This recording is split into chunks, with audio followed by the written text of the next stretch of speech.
Mabuhay!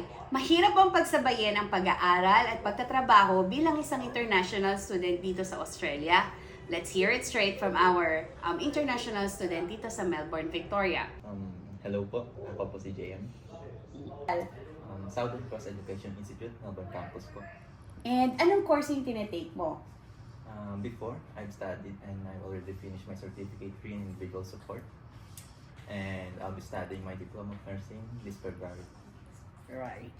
So, ito yung tanong, mahirap ba na pagsabayin ang pag-aaral at pagtatrabaho bilang isang international student dito sa Australia?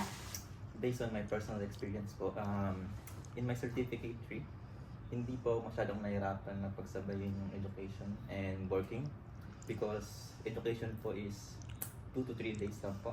To attend the classes, pass the requirements or assessments online, and we don't have exams before in my certificate.